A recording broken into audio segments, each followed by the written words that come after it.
Genesis chapter 19. That evening, the two angels came to the entrance of the city of Sodom. Lot was sitting there, and when he saw them, he stood up to meet them. Then he welcomed them and bowed with his face to the ground. My lords, he said, come to my house to wash your feet and be my guest for the night. You may then get up early in the morning and be on your way. Oh no, they replied. Well, we'll just spend the night out here in the city square. But Lot insisted. So at last they went home with him. Lot prepared a feast for them, complete with fresh bread made without yeast, and they ate. But before they retired for the night, all the men of Sodom, young and old, came from all over the city and surrounded the house. They shouted to Lot, where are the men who came to spend the night with you? Bring them out to us so we can have sex with them. So Lot stepped outside to talk to them, shutting the door behind him. Please, my brothers, he begged, don't do such a wicked thing. Look, I have two virgins' daughters. Let me bring them out to you, and you can do with them as you wish. But please, leave these men alone, for they are my guests and are under my protection. Stand back, they shouted. This fellow came to town as an outsider, and now he's acting like our judge. We'll treat you far worse than those other men. And they laughed towards Lot. They lunged towards Lot to break down the door. But the two angels reached out, put Lot into the house, and bolted the door.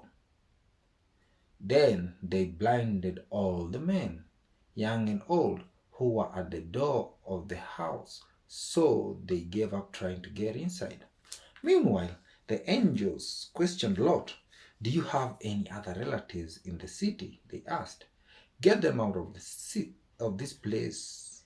Your sons-in-law, sons, daughters, or anyone else. For we are about to destroy this city completely. The outcry against this place is great. It has reached the Lord, and he has sent us to destroy it. So Lot rushed out to tell his daughter's fiancés, quick, get out of the city. The Lord is about to destroy it. But the young men thought he was only joking. At dawn, the next morning, the angels became insistent. Hurry, they said to Lot. Take your wife and your two daughters who are here. Get out right now, or we will be swept away in the destruction of the city.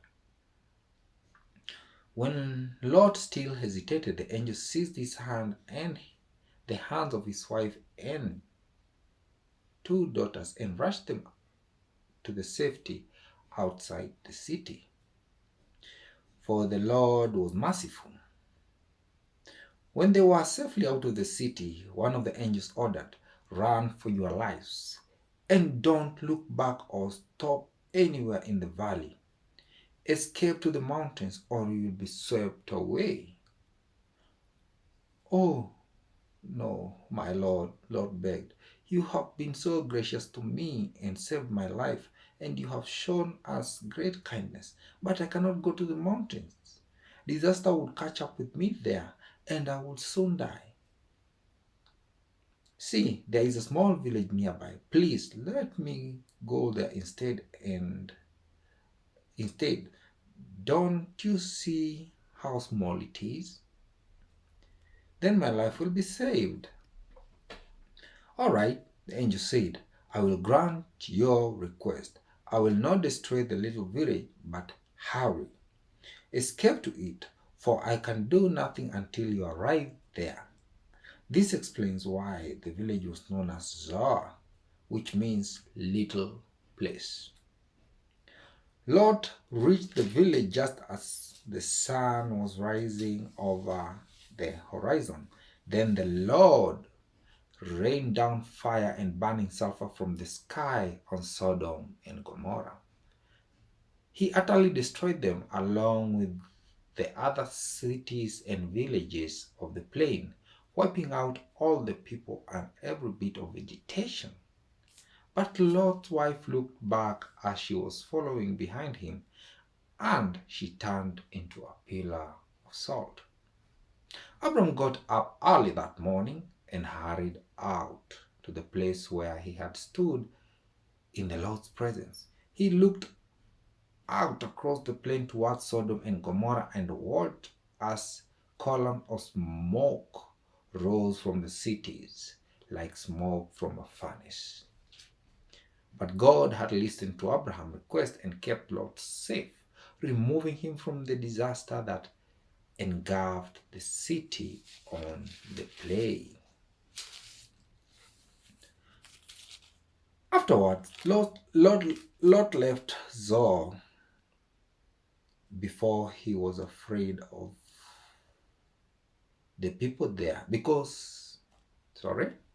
Afterwards, Lot left Zoar because he was afraid of the people there, and he went to live in the cave in the mountains with his two daughters. One day, the older daughter said to her sister, "There are no men here anywhere in this entire area, so we can get married like everyone else, and our father will soon be too old to have children. Come, let's make him drunk with wine, and then we will have sex with him. This way we will preserve our family line through our father." So that night they got him drunk with wine, and the older daughter went in and had intercourse with her father. He was unaware of her lying down or getting up again. Then the next morning, the older daughter said to her younger sister, "I had sex with our father last night. Let's get him drunk with wine again tonight, and you go and have sex with him. That way we will preserve our family line through our father." So that night they got him drunk with wine again, and the younger daughter went in and had intercourse with him. As before, he was unaware of her lying down or getting up again. As a result, both of Lot's daughters became pregnant by their own father. When the older daughter gave birth to a son, he named him Moab. He became the ancestor of the nation now known as the Moabites. When the younger daughter gave birth to a son, she named him Ben-Ammi. He became the ancestor of the nation now known as the Amorites. So, great is his faithfulness, for his mercies are new every morning, and they endure forever without fail.